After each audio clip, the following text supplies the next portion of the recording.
While Steven Universe wasn't able to fully explore every element that it introduced, the series did at least manage to answer a decent portion of its most burning questions, except for one. That's right, today we're talking about the controversial political landscape on Steven Universe. What? Why have they died? Look, I already know that most of you are around my age, and I get it, but we can't keep ignoring politics forever. That was fun, but a boy on the cusp of manhood can't spend the whole day whackering. Rebecca Sugar confirmed that the world of Steven Universe in itself was set in an alternate timeline, something that I didn't fully process until recently. I accidentally created an alternate timeline. Another one. I mean, yeah, in this timeline there was an entire alien war that took place on the Earth. A war that cost the planet a ridiculous amount of land, to say the least. There's also the fascinating fact that humanity has apparently been quarantining some of the Gem's most dangerous locations to ensure the safety of their people. This is all very nice, but it doesn't solve the mystery. How does humanity being exposed to gems earlier than we originally thought explain their absence in recent gem activities? How far is too far for the people living in this timeline? Let's say hypothetically that I came to your house, greeted your parents, and then proceeded to smack you across your face. Would your parents, knowing about my existence beforehand, change your reaction to my clear act of disrespect against your face? I doubt it would. Nobody is going to let a bunch of aliens with a weakness that could easily be exploited with a single bullet fly into their territory and take advantage of them without attempting to fight back over the course of thousands of years. People don't even behave like that today with other nations. He's out of line, but he's right. If a gemstone is able to be cracked by simply landing on a giant rock or being stepped on, and most gems don't even have super speed, are we seriously going to argue that a gun wouldn't be able to instantly take most of these guys down? We don't do that here. Look, I love the crystal gems, but if I lived in this timeline, I wouldn't exactly describe them as being a team that were doing their job right. Are you kidding me? We can't fight these things forever. Well, we can, but I don't want to. You what? The vast majority of the time that the crystal gems engage with a supernatural threat, they were casually leaving even more long-lasting battle damage behind. Expensive long-lasting battle damage, I might add. This is the worst. I mean, somebody has to be paying for all of this. And I have a hunch that Garnet's salary after working one day at the Big Donut isn't really going to cover it. We're not going back to the same economy. This will be a different economy. But the extra money that she's pulling in from a secret life of crime might. I found a phone. Whose is it? That's not important. Remember that one episode from season 4 that would have been a million times better if our boy Steven wasn't in it? Here's a bonus treat. We already know that diamonds are the hardest substance on the planet.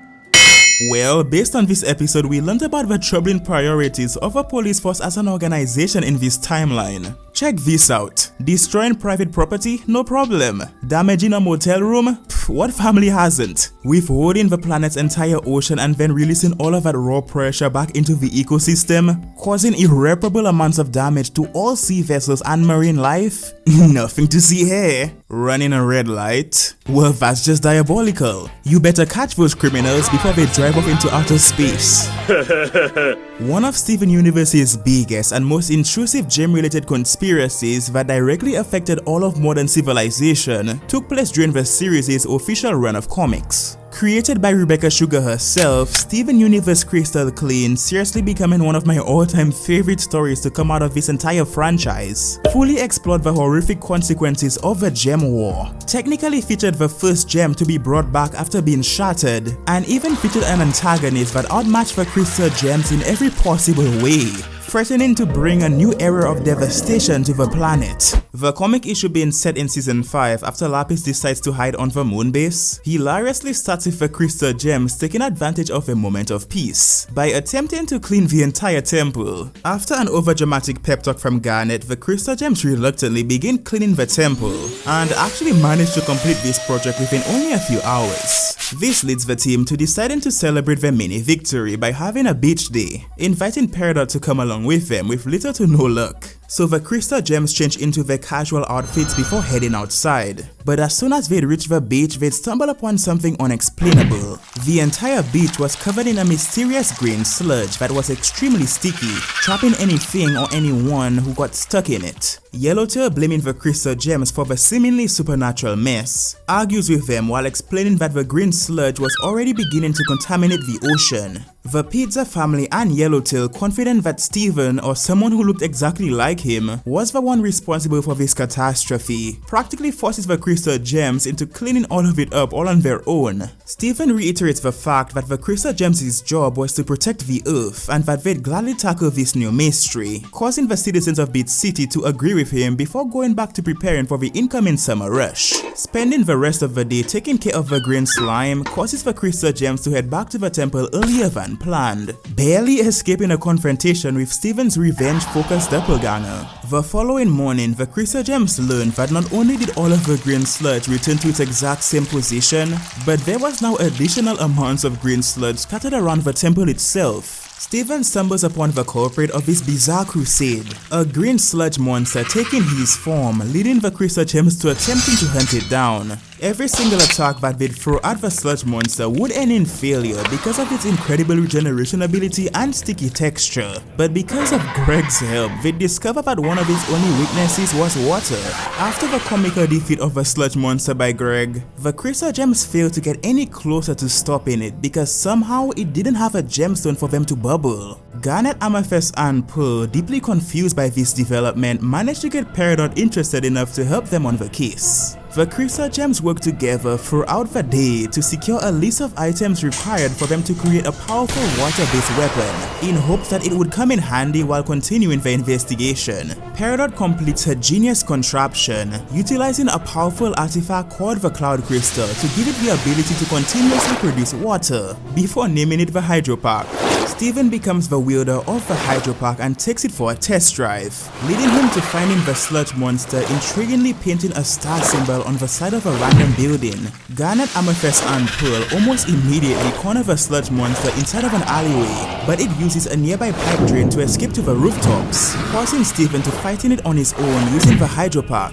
Ronaldo, creepily getting a taste of a green sludge, leads the crystal gems to making a massive discovery. Whatever gem was responsible for these attacks had chlorokinesis, the power to manipulate fruits and vegetables, because the green sludge was actually mashed avocados. The citizens of Beat City, weirdly refusing to give up any more information about the case once they learned that avocados were involved, causes Steven to be called down to the sewers alone by a mysterious informant. Buck Dewey, revealed to be the informant, tells Steven, who came down to the sewers with Peridot, one of his father's greatest secrets. Apparently, when Bill was still the mayor of Beat City, he struck a deal with Marty to store his guacamole inside of a silo on his private property. This deal gave Bill and Buck more than enough money to continue living the lifestyle that they both grew accustomed to, and the silo harboring Marty's guacamole was also the location of the individual who's been mysteriously targeting the crystal gems. The sludge monster, growing angry at Steven for continuing to ruin her plans, decides to attack him, but this time without holding back. Steven, Buck, and Peridot, running for their lives, quickly make their way out of the sewers, but before they manage to get any further, the sludge monster, closely following behind them, unleashes her rage on the surface. Peridot, thinking quickly, uses her ferrokinesis to shut the entrance of the sewers, brutally slicing off the tentacles of the sludge monster.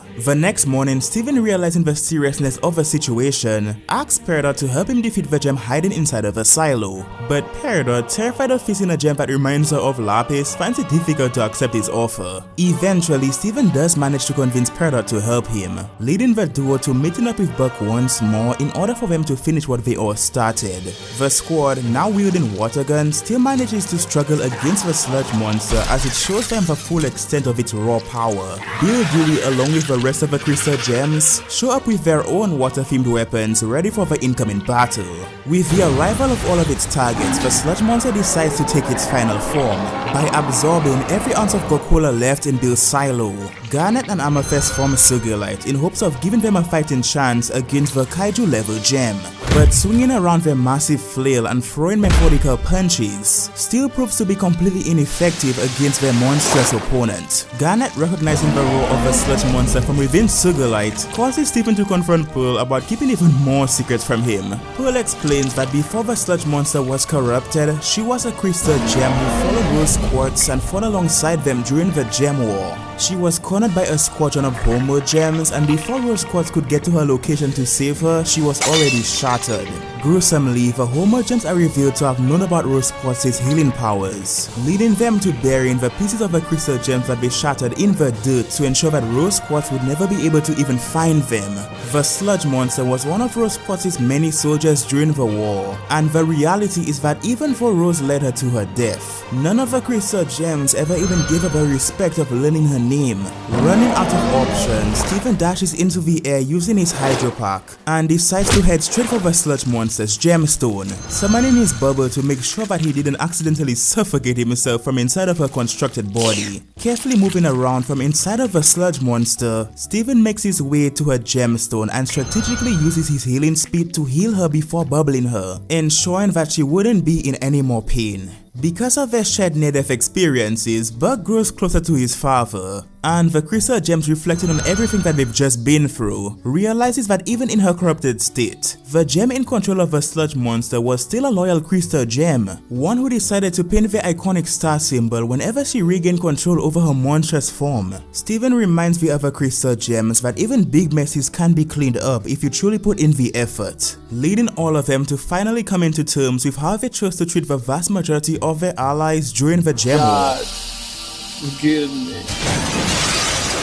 The truth is that Steven Universe's political system felt like more of an afterthought because it was. This aspect of the show wasn't something that was really prioritized during its story, and that's alright. Different shows choose to focus on some aspects more than others, and while it's fun to discuss how the series would have turned out if the government did get involved, the fact that we have to constantly remind ourselves that they didn't proves that the series worked just fine without one.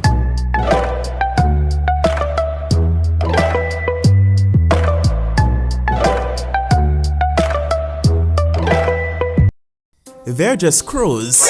Excuse me, Paul, but I'll have you know that we crows have the IQ of a 7-year-old. So yeah, we're pretty smart.